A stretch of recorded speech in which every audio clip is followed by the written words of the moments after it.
Hello, we are on the rag and we are going to go with the flow here. I am Rag Reynolds and this today is my guest, Robin Black. How are you doing, Robin? Brother, I'm doing good. It is a Sunday afternoon here in Toronto, a nice one, and I'm going to hang out with you. We're going to talk fights. Yeah, it sounds perfect to me. I just want to give anyone watching that doesn't know who you are some context of who you are.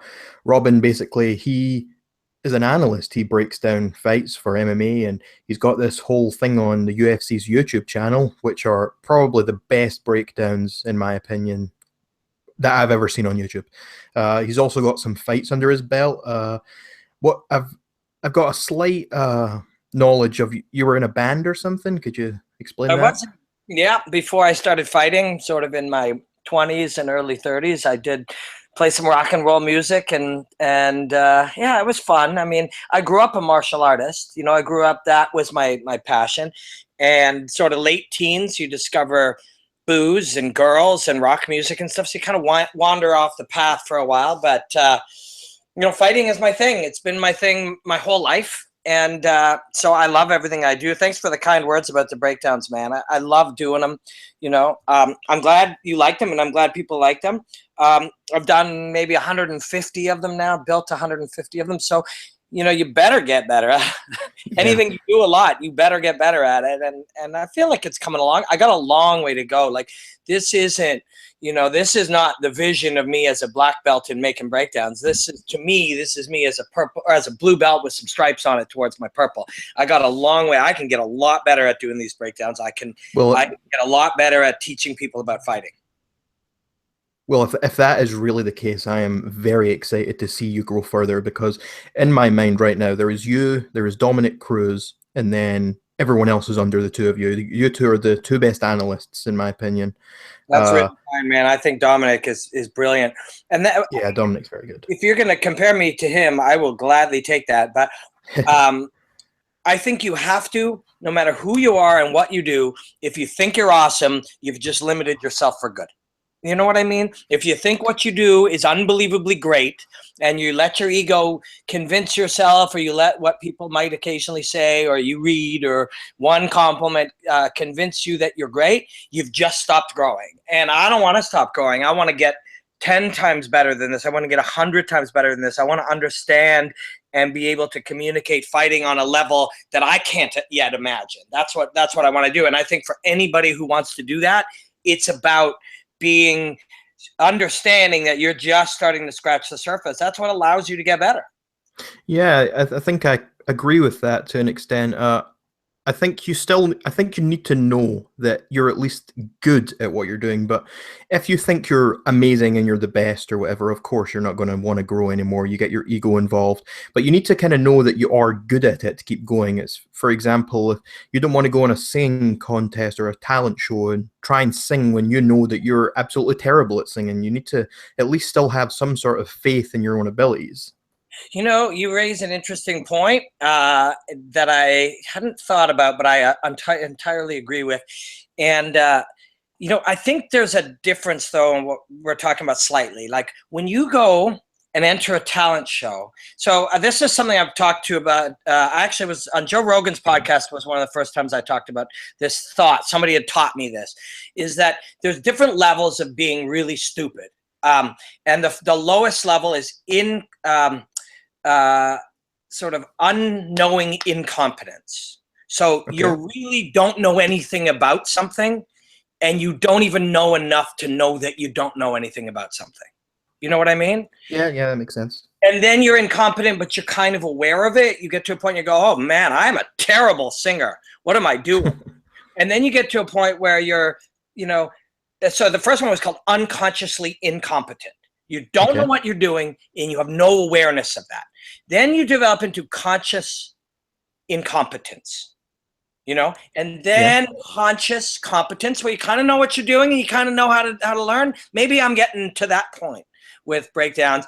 And then eventually you become unconsciously competent. You can do what you do, and you don't even have to think about it. That's what the best fighters in the world do, and that's what the best performers of any kind in the world do. And I remember Joe Rogan and I were talking about CM Punk at the time, and no disrespect to him as a person, and no disrespect to the idea of chasing a dream or anything. Yeah. But you have to be aware of what the chase is. And people who go on American Idol, you said a singing contest, many of those people have no idea what it actually is. They just, show up and open their mouth and hope they're going to be amazing. And they have not done enough study to understand that to be a great singer is a lifetime of study and practice, and you still might not get there. Yeah. And that's the same with spending a year at 38 years old to go fight. And I know that that gentleman says he did know what he was getting into, but no one could know what they were getting into. If you think you're going to fight in the UFC and you have literally no experience at all, it is humanly impossible to be aware of what you're getting into. And about a year later, you're aware of it. You're consciously incompetent. And so chasing dreams is beautiful, but you have to do. And people who enter talent contests, they think that's a way to skip doing. Yeah, I'd agree. I think sometimes with talent shows, they don't even care about being good. A lot of people that do that sort of thing, they're just looking for their 15 minutes of fame. They don't care so much about if they are good or not. And to talk about the CM Punk thing as well, mad respect to him that he had the balls to get in there and do what he did. Obviously, the competition was much higher, and I've seen it myself with guys like that. They think they have what it takes to do something like that. I've spent a large portion of my life doing martial arts and stuff, and obviously a much lower level. And I remember when I used to go to a jiu-jitsu class, and there would be people who would come in off the street. It was in a rough sort of neighborhood. And these people would come in off the streets, and they'd think, oh, I'm going to come in here, and it'll be easy, and I'll beat some people up. But every single one of them are choked by even the worst beginners, and it's because people just don't quite understand the level where you're going. And for CM Punk, it was an even bigger step, going from training and no experience really straight into the UFC.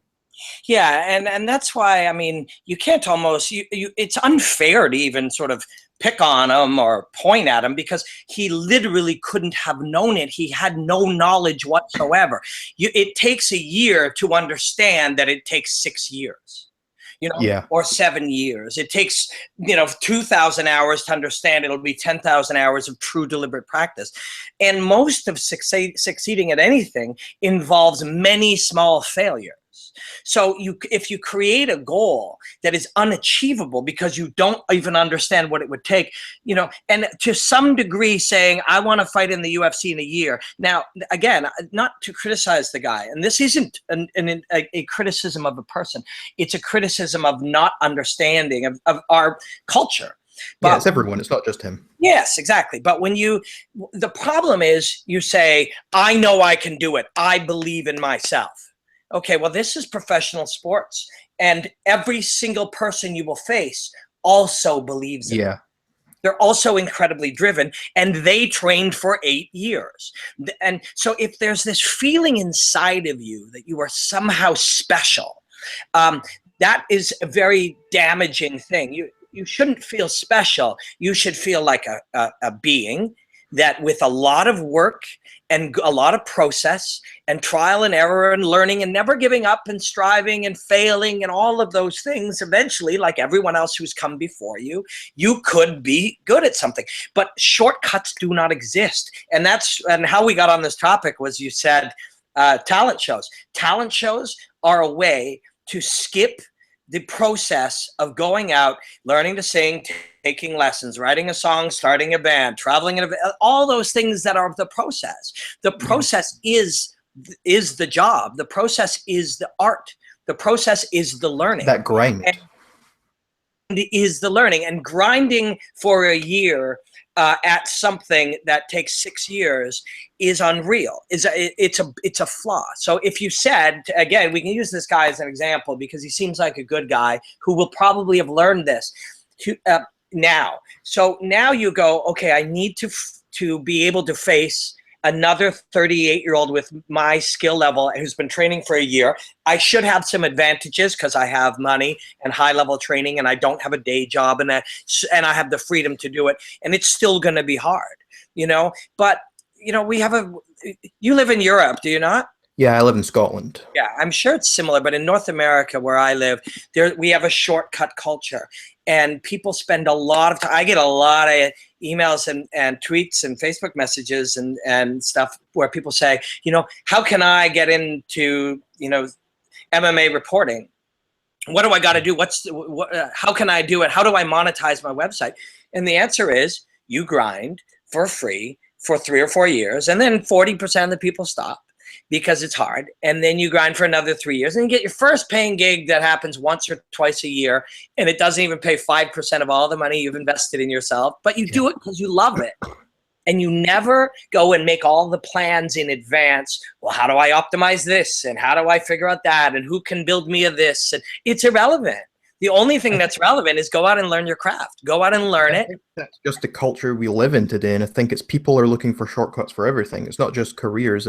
People want things and they want it now.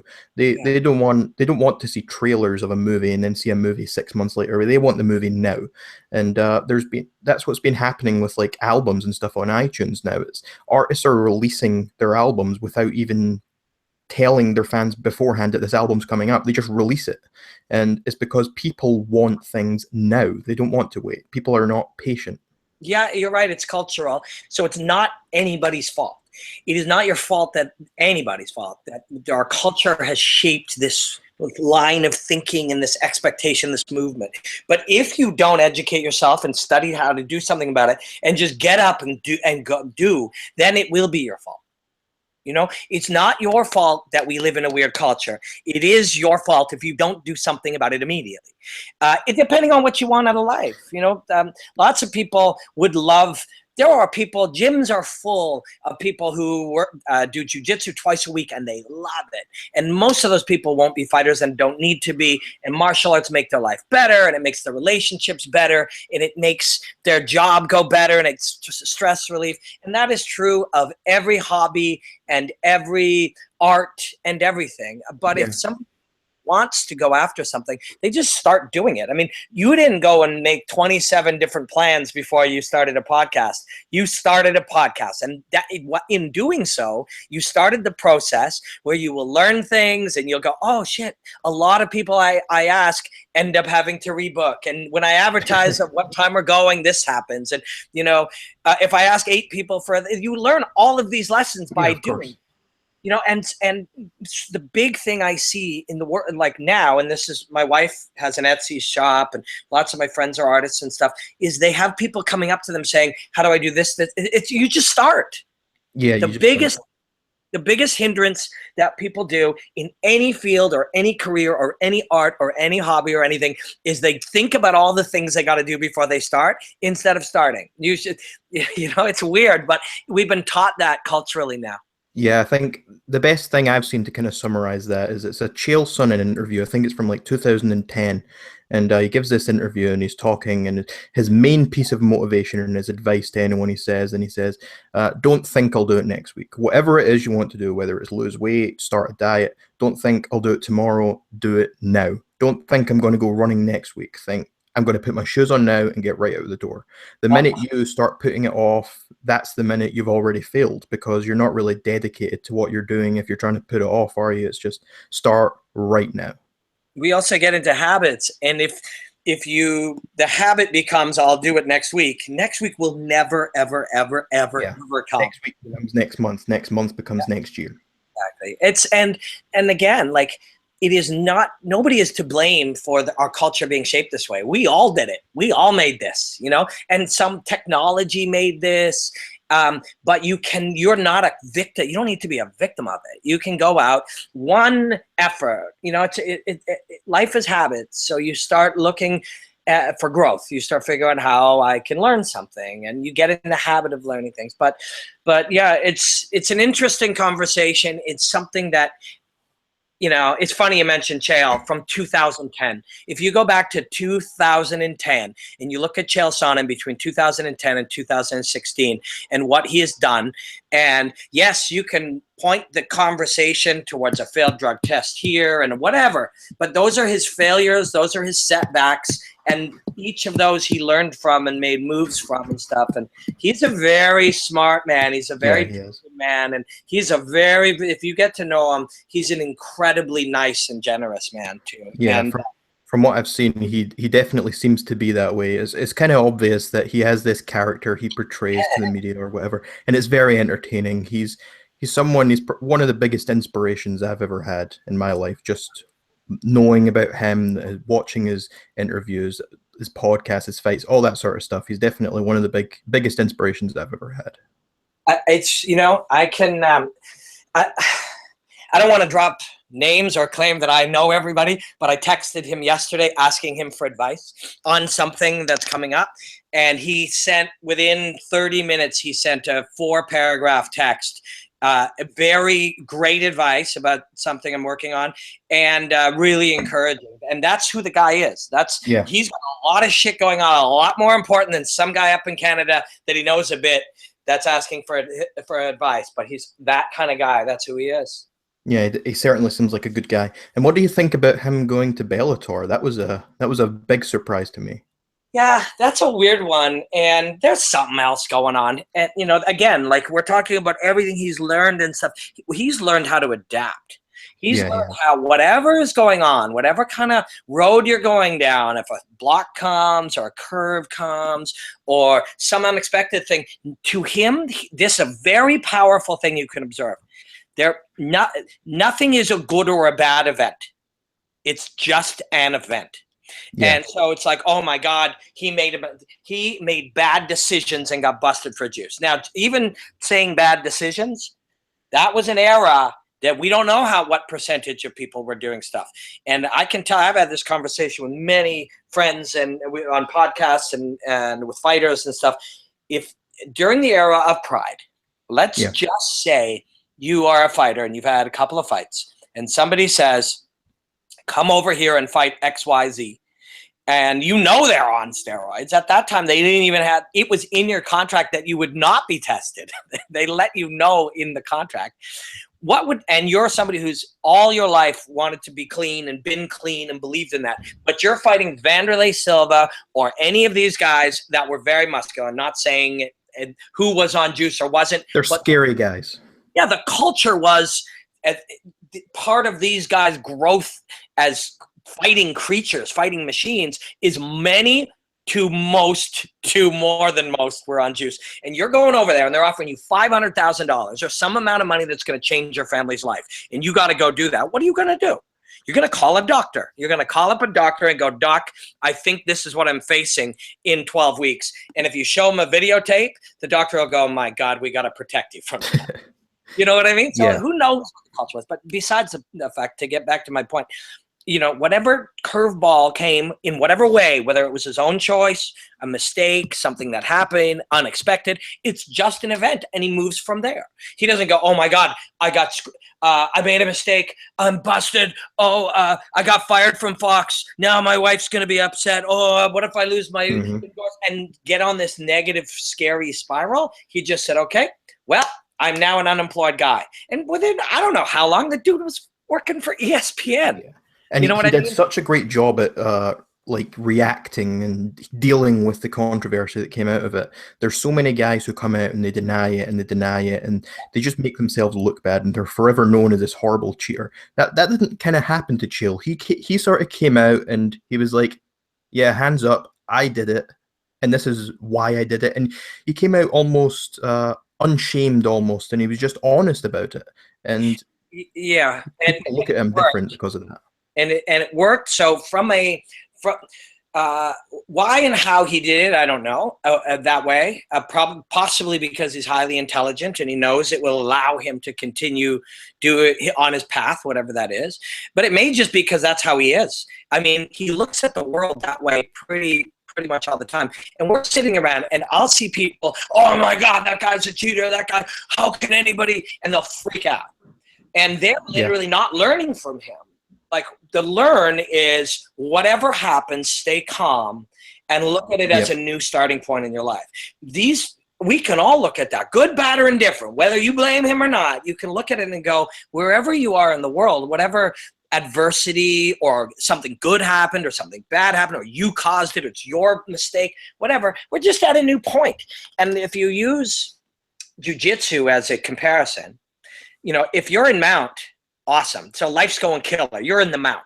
Life's amazing. Your family's amazing. Your job is going great. Everything you touch is fantastic, whatever. Now, there's a twist or a turn. You get ill or your job, something happens. You made a terrible mistake, something, and all of a sudden you're reversed. And now you are mounted. Or he's in your guard. So you get a full reversal and he's in your guard. Now, if you say to yourself, oh, shit, I had the mount and now I lost it. Oh, man, I'm never going to get it back. I can't believe I made that mistake. Before you even know it, he's passed to half. Yeah, you've beaten yourself already. Exactly. And then you go, oh, man, I had the mount and now he's and you're a slave to momentum.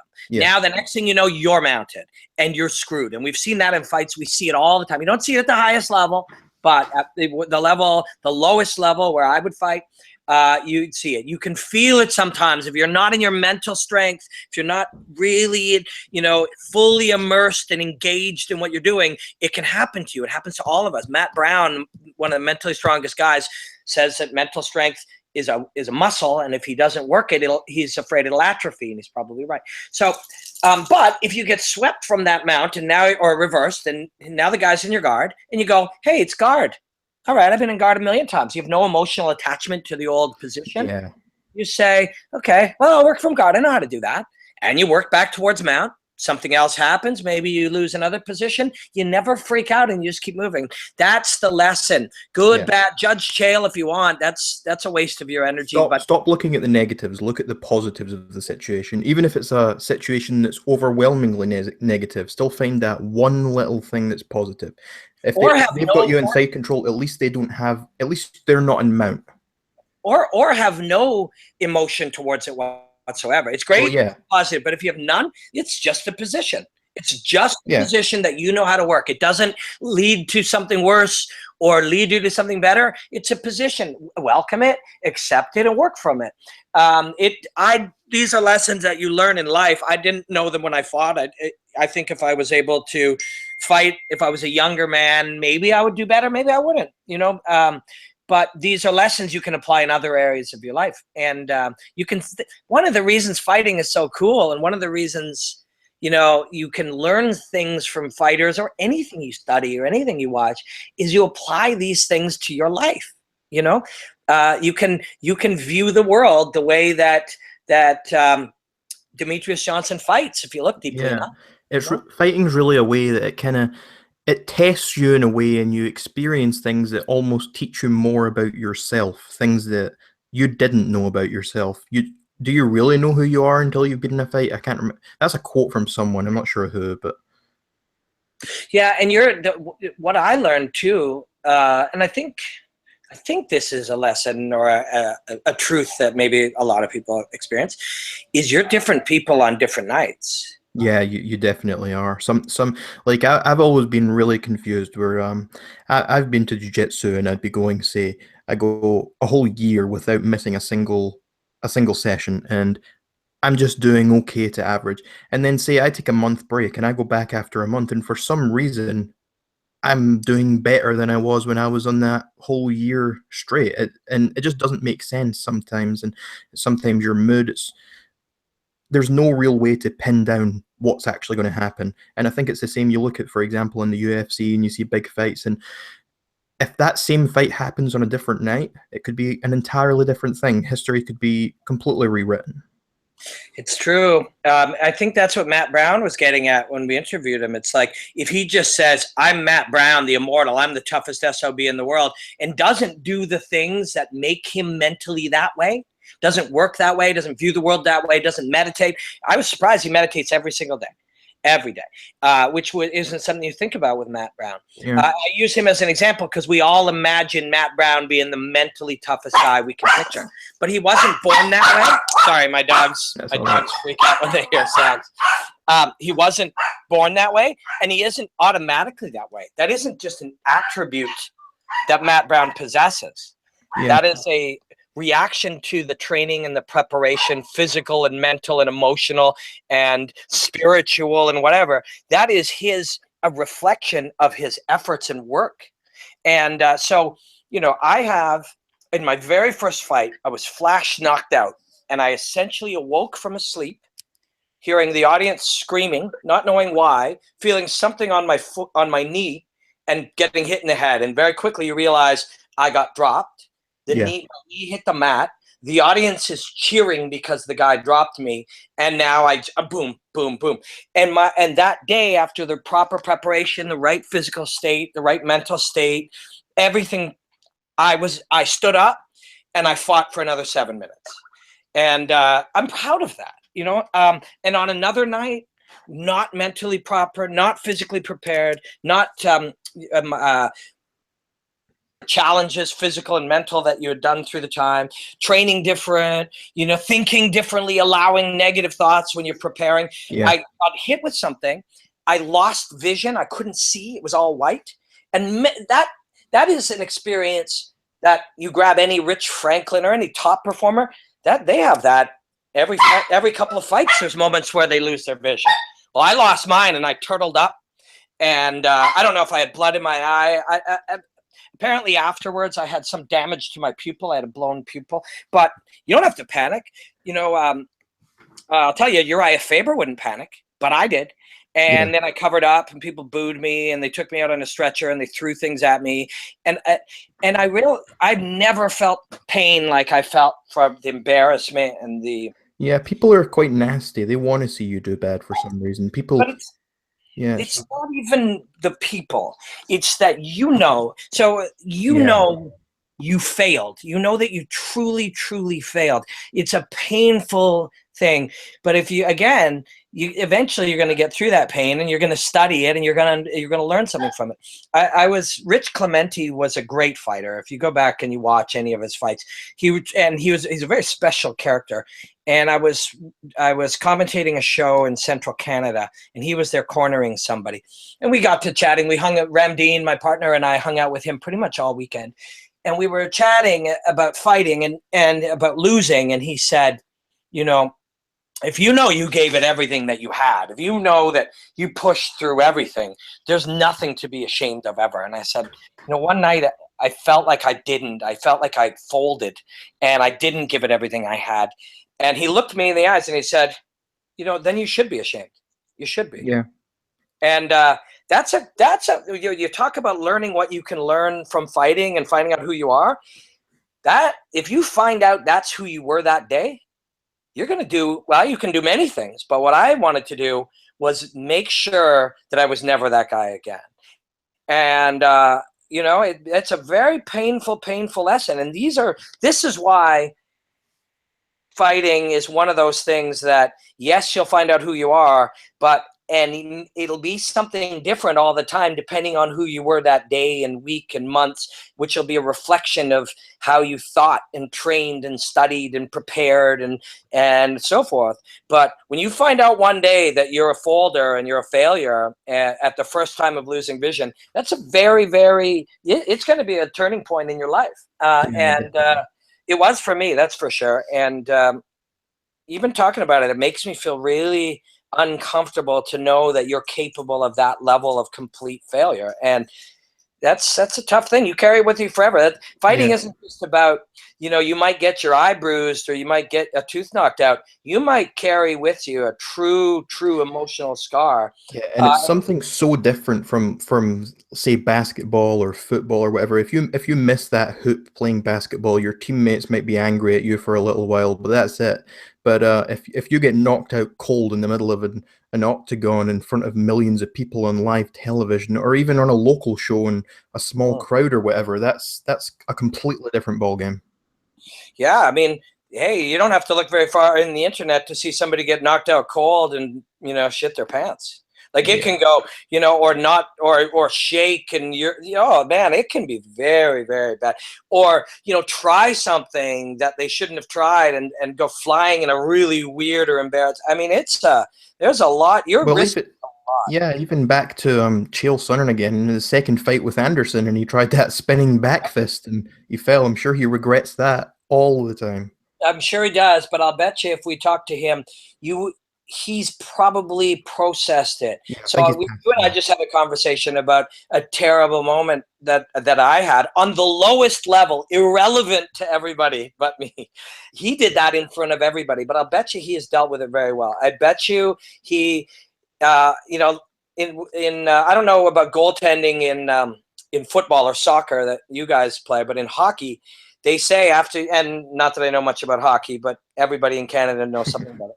The goaltender has to, if he makes a great save, he cannot get too excited. And if he lets a bad one in, the best goaltenders have to just move on. Yeah. And I You think can't let it hang over you, because if you let it hang over you, it's just going to sit with you the rest of the game, the rest of the year, the rest of your life maybe, and you're just going to be regretting that and thinking about it. Yeah, and I don't have a feeling that Chael Sonnen is that guy. No, he's definitely not.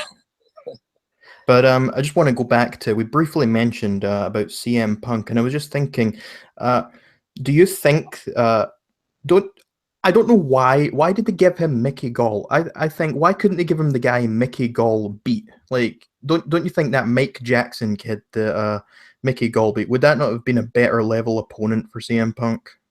Absolutely. He was clearly less experienced, less dedicated, less of a physical specimen, older. I mean, that made sense. But I think early on, you know, when it was discussed, with Dana publicly as well as to him, I'm sure, and anytime said, you know, we can't have him fight a tomato can. It's hard enough to bring a guy in to debut in the UFC. It can't be suspect. So, you know, if that was the case from day one, and then, you know, you have a TV show, that kid has some star power, you know, so that from a business perspective, better to have him. Because what if he loses to that guy who lost to, you know, now that guy is 1-1 in the UFC, and, you know, it all gets pretty dark and weird down there. Yeah, so it's a weird situation to begin with, definitely. Yeah, it But is. I look at Mickey Gall and I think what he did to Punk, I think he could do that to a lot of guys in the UFC. I think there's a lot of guys he could do that exact same thing to. Maybe, but you know, that was a white belt with a year of Of striking course, and yes, of very course. little wrestling. I mean, maybe he could do that to a brown belt with 8 years of striking or said, but it was just so It was definitely a huge low mismatch. level to fight in the UFC. And the trick of talking about this is differentiating the difference between that guy seems like a cool guy, Yeah. who had a quote dream, which, and I mean, we do have to be a little suspect of that, because if you truly had a dream, you don't start, and you truly love the martial arts, you don't start striking after you sign the contract. You know what I mean? Yeah, I You think should have you'd been be doing it striking your whole regardless. life. It's, you know, if something's your dream, it's your true passion, you don't start it when you've got paid, you know. Yeah, And you'd already be doing it. you know what I mean? Yeah, you're already doing it. So that's a bit weird, but whatever. I mean, it's Yeah. his life. And, you know, again, we're talking about him getting embarrassed and getting injured and, you know, feeling that shame of failure and stuff. And this is the road he took. And so he's going through that now. And presumably he'll get a fight he can win the next one. And then, you know, he'll be close to 40 if he doesn't get injured, you know, maybe another one. But all of this that we're witnessing is something that would be played out. I mean, I did exactly the same thing as him, but on where I was, you know, one small step at a time. A blue belt Yeah, you have to start low. tournament, then the Pan Ams in California as a blue belt, senior blue belt, and then the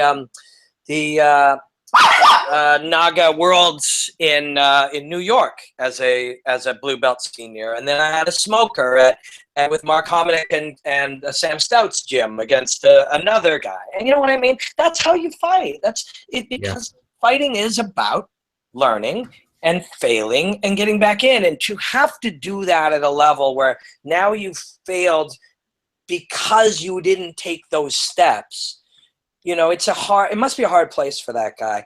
And it's going to be a hard road, whatever he chooses. But that's what happens when you're looking for shortcuts. It becomes, you think you're going the easier route, but in truth, you're actually going the harder route. Well, you're losing out on all that experience that you would get if you took the longer route. So really, it's harder. Yeah, I mean, and it's the same thing, you know. Well, the part of our conversation started with that, you know, singing contest or whatever. 95% of the people in those lines waiting to enter that singing contest have never really done any of the long series of steps it takes to be a singer. They've never taken lessons. They've never, sung in the choir at church. They've never started their own thing. They've never written a song. They've never performed and been terrible. They've never entered small time competitions. They just show up and think they're going to be Pop Idol. It's crazy. So, what's that? Did you watch last night's UFC? Yes, I did. Yeah, I've not had a chance to watch it yet, but I heard people were debating the Lineker-Dodson decision. What did you think of that? Yeah, did you have it scored for Lineker, or? At the time, I felt like Dodson definitively won round 4, and I didn't feel him really winning any of the other ones. But there are different ways I watch fights, and rarely do I watch thinking, what are the judges thinking? Because now, when people ask me about scoring, and it's Ramdeen and I talk about this at Fight Network all the time, should we answer what we think the score should be, or should we answer what we think the judges think the score will be? And we tend to more often talk about what judges will think and why. And it's sad, because what we're saying is, for the most part, there are large percentages of these people who really don't know what they're seeing, and here's what they will think, and here's why they'll score it this way.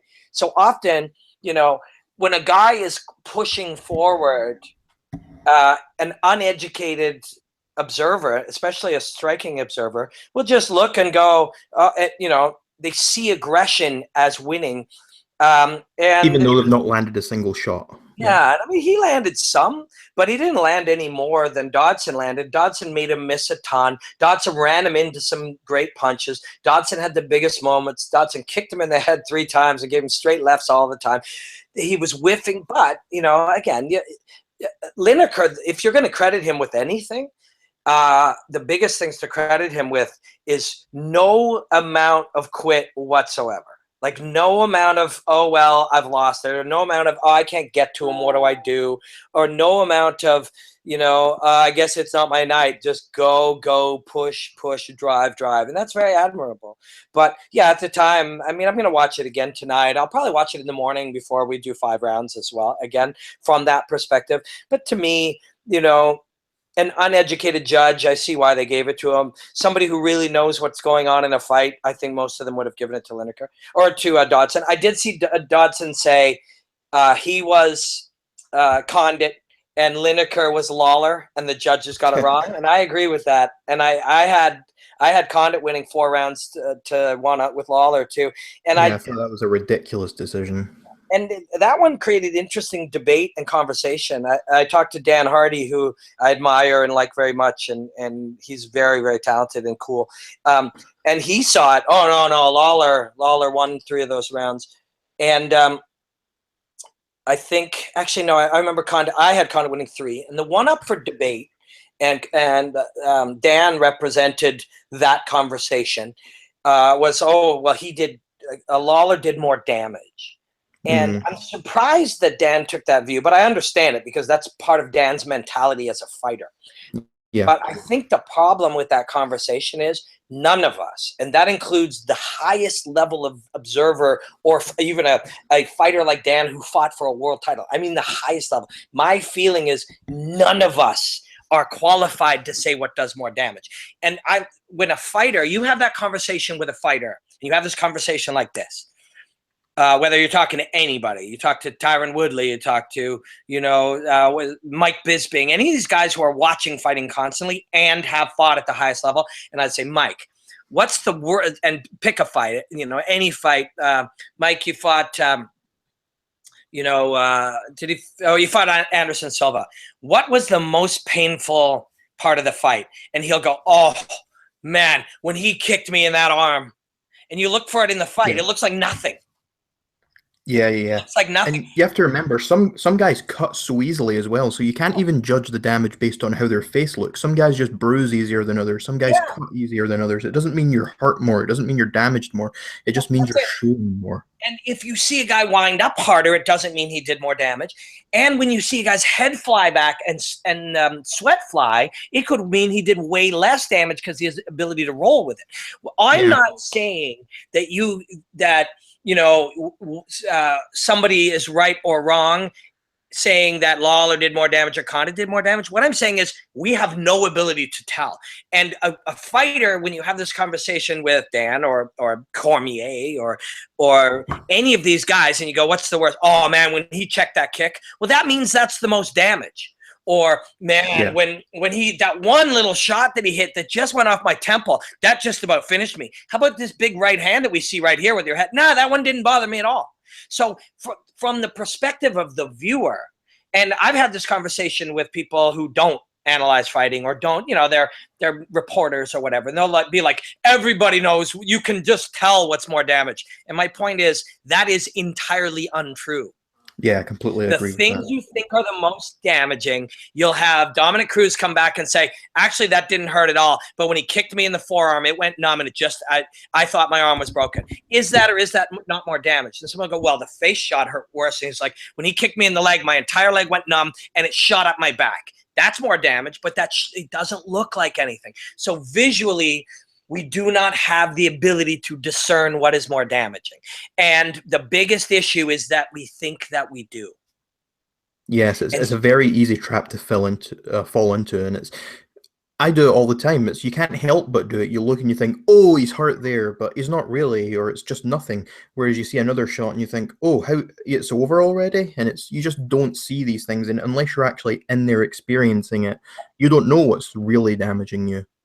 And even the guys who have experienced it at that level, all they can tell you is that some of the ones that you think are brutal didn't bother them at all. Yeah, And some of the ones that looked like nothing did. And if they'll tell you that, every single one will tell you that, what that means is we are wrong when we think we know what's more damaging. pretty much. But that shouldn't be, it shouldn't be used by these judges when they see Lineker. Him winding up more does not mean he did more damage. Him jumping forward when he throws it, Lineker, Lawler, guys who have that particular style, they do shots that do damage and don't, and they look the same. So you don't have the ability to do that. And again, the biggest issue is that people think they do. And the more, what I love so much about studying fighting, and this is can be a disturbing thing, but then you don't let it and you just go further and study further, is the more you know, the more you realize how uninformed you were at times. And I stress this a lot as best I can in conversations like this. If you ever hear somebody talk in a all-knowing or a condescending way about fighting, if they're talking as if, they are the genius and you should listen to them, understand that they have no idea what they're talking about. Because once they would break through that level, they would realize at the next stage, if they didn't think they were so, and this goes back to what we said earlier, you have to think you're a blue belt. You have to think that you're only a little tiny way along your evolutionary path. Yeah. Because if you think you know everything, you're finished.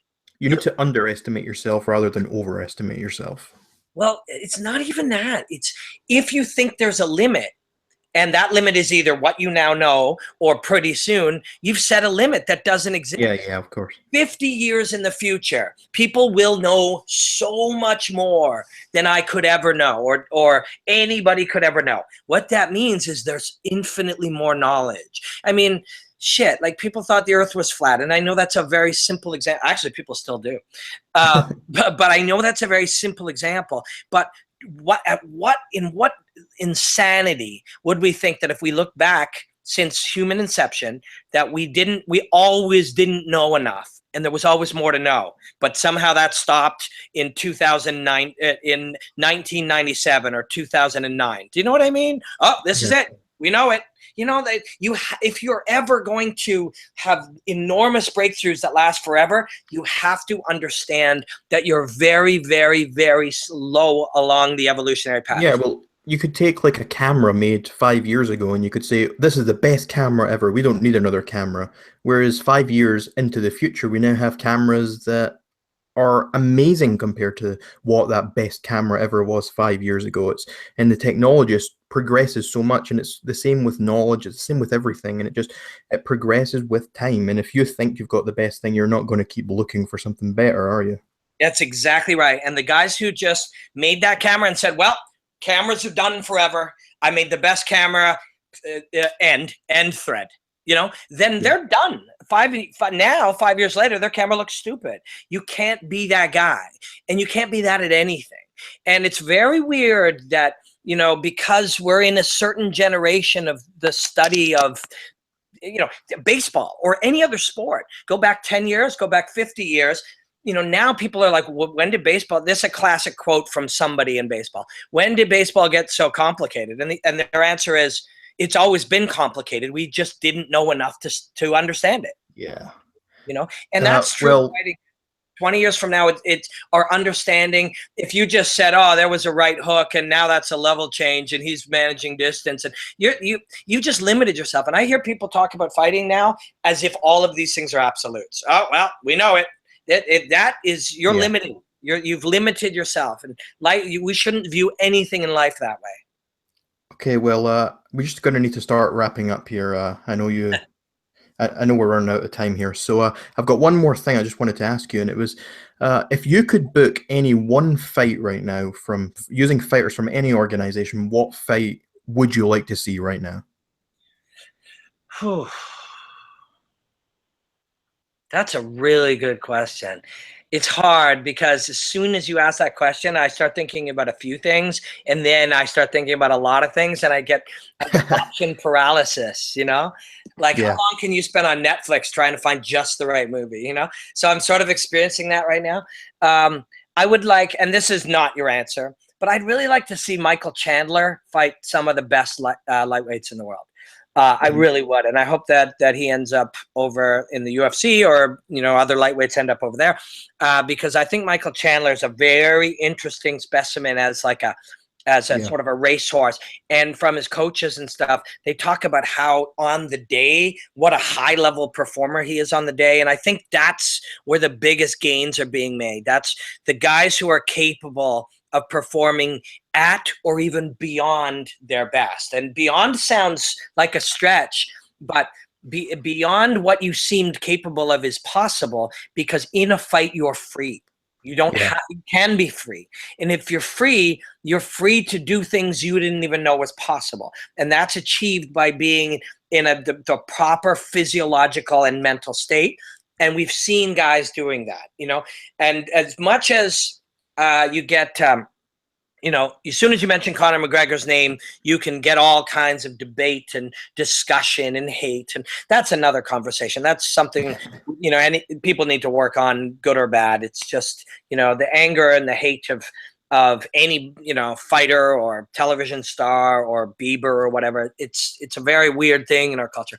But the biggest thing that McGregor was achieving in those fights with Aldo and those fights with Mendez and was total freedom in those fights. Yeah, he definitely looks so relaxed, and I think when you're that relaxed, you're on another level. Yeah. So I want to see what happens when we take the greats at that point and put them together. And but I would really like to. I'd really, really like to see Carlos Condit, if he could be at his peak, and he's not sure he can be. And only he knows, and even he may not know. But I'd really like to see him fight Stephen Thompson. Yeah, that would be a really great fight. I'm really looking forward to Woodley and Thompson. I think that's going to be that for me. That is the fight I'm looking forward to most at Madison Square Garden. I mean, Eddie Alvarez is my guy, and I don't know if you Google Robin Black Sap-Alvarez, I created a scale that measures risk-taking behavior and ability to tolerate suffering, and I called it the Sap-Alvarez scale. And so I've been a big Eddie Alvarez fan for a long time, and And I love studying McGregor because he is such a fluid martial artist, but also his ability to sort of achieve and actualize his potential and stuff. It's fascinating to me. So that fight I'm really interested in. But technically, yes, Wonderboy and Woodley I'm really interested in. Woodley gets a bad rap. I think he's underappreciated. And there's lots of reasons why, and some of them are his own doing. You know, if you have one fight in a year and a half and it only lasts a couple of minutes, and then you want to only fight big fights and not, you know, that kind of thing, that talking and the way people look at that sort of thing, that influences fans. It shouldn't, but it does. But he's an incredible athlete. He's incredibly smart. When you hear him talk about fighting and look at fighting, you can see where his mind is at. Wonderboy, his game has been beating people with amazing wrestling combined with amazing boxing. He's been beating them all. He's been doing it easily. But Bruce Lee's feeling at the time of how to beat the traditional martial artist was get a good wrestler and boxer. So that was Bruce Lee's belief. Yeah. Even in the 70s, was the way to beat a Stephen Thompson type fight, or at least the old prototype of it, was with wrestling and boxing. And Bruce Lee's rarely been wrong, even in 40 plus years. But Stephen Thompson is proving that wrong. But things are only temporarily wrong because they'll come around again. Well, it's certainly an exciting time to be a fight fan. There's lots of great fights coming up, and I'm really looking forward to some of the events coming up. But we're going to have to wrap up around now. We're running out of time. So if there's anything else you want to say, talk about, then now's time to do it. Well, I just really enjoyed chatting with you, man. And I enjoyed chatting with you. And I admire you just going out and pursuing this thing on your own and building your podcast. Like we said, there's a lot of people right now planning all the things they got to do before they start something. And you just went out and started it. And it's been a really great conversation. I've enjoyed it immensely. I've enjoyed it too. I'd love to have you back sometime in the future. That'd be great. Yeah, let's do it. In the next month or two, let's make a point of it. Yeah, okay. Well, I'll make sure I'll get back to you at some point. So for everyone else tuning in, thanks for listening. You can find Robin on his Twitter. What is it? Robin Black MMA? Yep, that's it. Robin Black MMA. I'm on Snapchat with that too. Which is kind of fun. Yeah, Snapchat's quite great. Anyway, so until next time, everyone, goodbye.